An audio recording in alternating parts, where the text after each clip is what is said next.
El 1 de enero se produjo un hecho que no va a pasar desapercibido en este 2025, y es que ese día Ucrania cortó el suministro de gas ruso que cruzaba por su territorio para llegar a la Unión Europea. Y es que hasta ahora estaba en funcionamiento el gasoducto que conecta Rusia y la UE a través de Ucrania, pero esta decidió no renovar el contrato con Gazprom, la mayor empresa de gas de Rusia. En Ucrania esta noticia se vendió como un éxito. De hecho, el propio ministro ucraniano de Energía lo calificó de evento histórico, al remarcar que el corte del flujo supondrá un golpe económico durísimo para Rusia. Ahora bien, esta decisión del gobierno ucraniano ha molestado a varios gobiernos del este de Europa. Y es que si bien la UE ha ido reduciendo su dependencia del gas de Rusia tras la invasión de Ucrania a gran escala, lo cierto es que muchos países de Europa del Este aún dependían enormemente del gas ruso. Así, Moldavia ya ha declarado el estado de emergencia, y Robert Fico, el primer ministro de Eslovaquia, país de la Unión Europea, ya ha dicho que tomará medidas y bastante duras contra Ucrania. Además, la medida del gobierno de Zelensky afecta también a otros países de la UE, como Austria y a Hungría. Por esta razón, la Comisión Europea salió deprisa estos días a dejar claro que tenía un plan para lidiar con este panorama. Pero vaya, el ambiente se ha enturbiado en torno al apoyo a Ucrania, y estando a escasos días del regreso de Trump a la presidencia, está por ver si esta decisión del gobierno ucraniano le sale bien o no. Pero vamos a ver. ¿Por qué motivo Ucrania ha decidido hacer esto? O sea, ¿qué estrategia puede tener sabiendo que habrá países de la UE afectados? En cuanto a la Unión Europea, ¿podrá sobrevivir esta sin el gas ruso que le llegaba a través de Ucrania? O sea,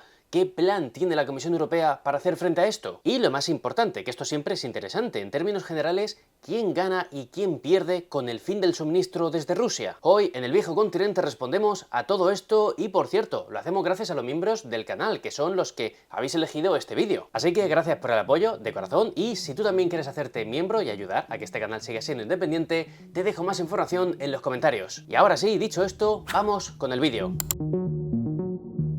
Algo de razón tiene el gobierno ucraniano al tildar este corte del gas ruso como evento histórico, y es que desde la caída de la Unión Soviética en 1991, los gasoductos que atraviesan Ucrania han sido una vía de suministro energético fundamental para la Unión Europea. De hecho, incluso tras el inicio de la invasión rusa de Ucrania a gran escala en febrero de 2022, el gas desde Rusia seguía llegando a la Unión Europea.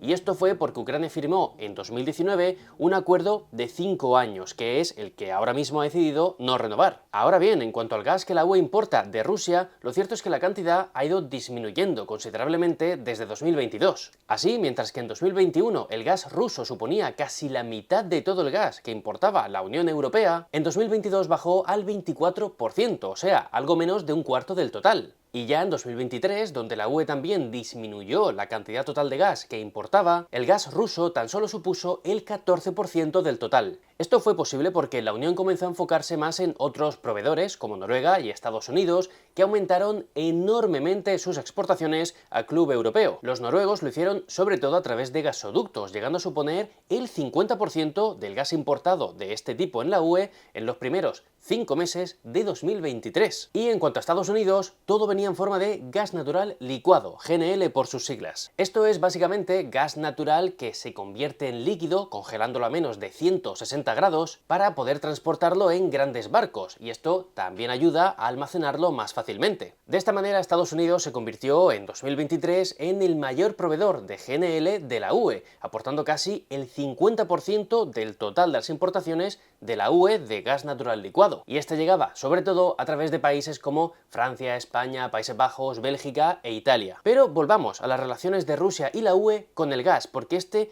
no era solo importante para el club europeo, sino también una fuente de ingresos bestial para el Kremlin. Y es que en 2022 el 72% de las exportaciones de gas de Rusia iban destinadas a la UE, y en total sus exportaciones de gas, petróleo, carbón y otras fuentes energéticas le suponían a Rusia el 50% del total de sus ingresos de todas sus exportaciones. Y quien canalizaba gran parte de estas exportaciones era Gazprom, la mayor empresa rusa, y que incluso tras la invasión a Ucrania aumentó sus ingresos en un 28%, debido al aumento global de los precios. Con todo esto, lo que quiero que tengas claro es que la relación de dependencia energética beneficiaba tanto a la UE como a Rusia, al menos a nivel económico, ya que la primera obtenía gas muy barato y la segunda inflaba sus arcas de manera increíble. Ahora bien, esa dependencia se volvió un problema cuando Rusia comenzó a jugarla como una amenaza contra la Unión Europea, y de ahí que la UE empezase a cortar vínculos energéticos con Rusia. Así, en 2023, Gazprom anunció sus primeras pérdidas en 24 años y en ese año tuvo unas pérdidas de ingresos de unos 7.000 millones de dólares. Además, la empresa tuvo que reducir su producción en un 13%, lo que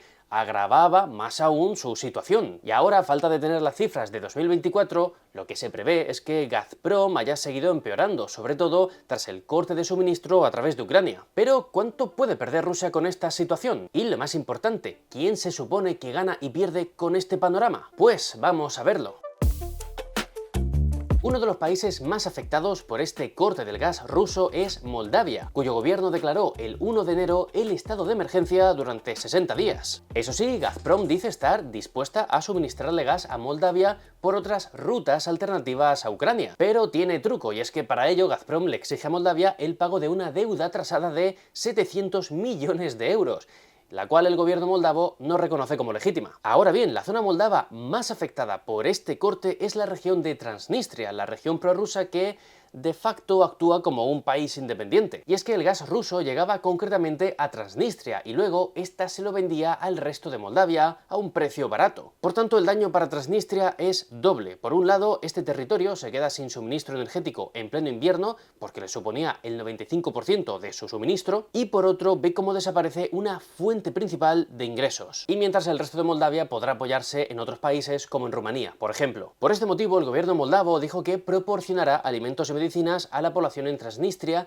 si la cosa empeora, aunque desde esa región niegan haber recibido tales ofertas del gobierno, al cual, ojo, responsabilizan de la situación. Y poca broma con la situación allí, porque a mediados de este año habrá elecciones legislativas, y este hecho, sin lugar a duda, afectará a los resultados. Por tanto, Moldavia es uno de los grandes perjudicados de esta situación, aunque, como ves, no afecta por igual a todo el país. Ahora, en cuanto a la UE, los tres mayores perjudicados serán Austria, Hungría y Eslovaquia, tres países sin salida al mar y que, por lo tanto, no pueden importar directamente gas natural licuado por barco. Pero estos tres países hicieron sus deberes con mucha antelación y aseguraron el suministro de GNL o por gasoducto a través de sus países vecinos de la UE, por lo que se espera que tendrán que pagar más ahora, pero no se quedarán sin suministro, vaya. Sin embargo, este hecho ha cabreado especialmente al primer ministro eslovaco, Robert Fico, que acusó a Ucrania de perjudicar a Eslovaquia y amenazó a Zelensky con dejar de suministrar de electricidad, con cortar las ayudas económicas y con vetar votaciones a escala de la Unión Europea que sean favorables a Ucrania. Además, Fico viajó a Rusia para reunirse con Putin a finales de diciembre de 2024, para, según él, hablar sobre acuerdos energéticos, ya que hasta ahora de ahí procedía el 80% de su consumo de energía. Y según Fico, también hablaron sobre normalizar las relaciones bilaterales entre Eslovaquia y Rusia, quien es la gran perdedora en todo este asunto. Y es que, para empezar, Gazprom, la joya de la corona rusa, cotizaba a finales de 2021 cada acción a 334 rublos y ahora está a 133. Además, Rusia dejará de ingresar más de 6.000 millones de euros, un flujo de dinero que le estaba ayudando bastante para financiar su maquinaria de guerra. Y es que Rusia no ha encontrado una gran alternativa de venta de gas a la Unión Europea, porque China no quiere comprar tanto gas y además también se negó a financiar un nuevo gasoducto entre ambos. Y sí, sé lo que estarás pensando ahora mismo. Oye, Ucrania también pierde porque deja de ingresar unos 700 millones de euros por el tránsito del gas ruso hacia la UE. Y sí, es cierto, pero con esta situación Ucrania gana peso ante una hipotética negociación de paz con Rusia, porque reactivar el flujo a través de su territorio se ha vuelto ahora una carta con la que jugar en ese eventual acuerdo de paz. Y en cuanto al gran ganador es, sin ninguna duda,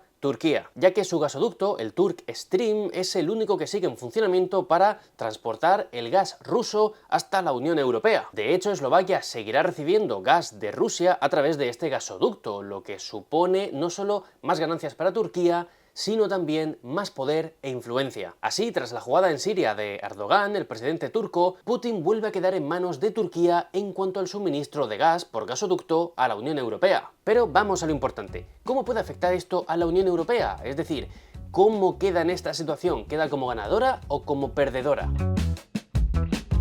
En diciembre de 2024, la Comisión Europea presentó planes para reemplazar por completo el gas ruso que transitaba por Ucrania, anticipándose así a la interrupción de este suministro a partir del 1 de enero de 2025. Y para mitigar el impacto del fin del gas ruso, la Comisión ha ido trabajando junto a los países de la UE para asegurar vías alternativas de suministro, sobre todo para los países más afectados. Y ahora mismo hay 4 rutas principales como propuestas. La primera es la ruta a través de Alemania, donde se aprovecharían sus terminales de GNL y las importaciones por gasoducto que le llegan desde Noruega, Países Bajos y Bélgica. Y de ahí el gas se distribuiría a países como Austria, Chequia y Eslovaquia, que quedan afectados por el corte del gas a través de Ucrania. Otra ruta es a través de Polonia, la cual recibe gas noruego y también gas natural licuado de Estados Unidos y de otros sitios. Y desde Polonia el gas se transportaría a Eslovaquia a través de las conexiones que hay entre ambos países, y desde Eslovaquia lo haría hacia Chequia, Austria, Hungría e incluso Ucrania si hiciese falta. La tercera alternativa implicaría transportar gas desde Italia a Austria y después a Eslovaquia y Eslovenia. Y ya por último, aunque no por ello menos importante como ahora verás, también está la conocida como ruta transbalcánica, que es capaz de transportar gas desde Grecia, Turquía y Rumanía hacia el norte, para suministrar gas a los países del centro y del este de la UE, así como Ucrania y Moldavia. Por tanto, sí, con estas vías la Unión Europea tiene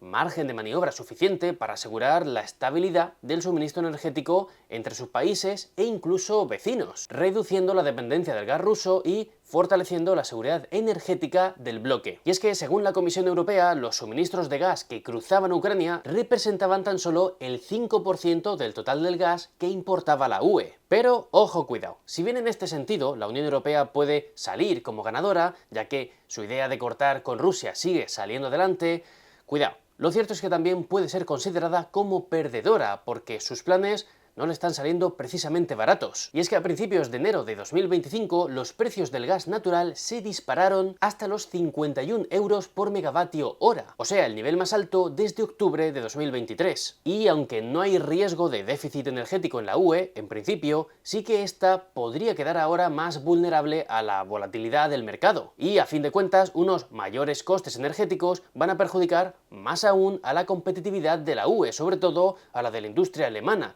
que ya está muy tocada. Por tanto, realmente será a largo plazo cuando veamos si la UE gana más de lo que pierde con esta apuesta, porque si al final Rusia acaba consolidando los territorios anexionados en Ucrania, pues la cosa pintará muy mal para la UE. Además, se le está dando aún más poder a Turquía sobre la Unión Europea, ahora a nivel energético. Y Erdogan ya tenía mucha influencia en el bloque europeo con la cuestión migratoria, por lo que también habrá que ver si Turquía aprovecha este nuevo poder contra la UE. Pero bueno, como siempre, el tiempo nos dirá cómo avanza toda esta situación, mientras, desafortunadamente, lo único que está muy claro es que nos tocará pagar más a la población, así que déjame en comentarios qué opinas tú sobre toda esta situación. O sea, ¿tú crees que la UE hace bien al dejar de importar gas desde Rusia o que toda esta jugada saldrá mal y que no habrá servido para nada? Te leeré en comentarios y, como siempre, si el vídeo te ha sido útil, puedes apoyarlo dándole a like, compartiéndolo y suscribiéndote a este canal para más divulgación sobre asuntos europeos. Además, recuerda que ahora también puedes hacerte miembro del canal para apoyarme económicamente y que siga siendo independiente. Y como tradición del canal, para saber que ha llegado hasta aquí,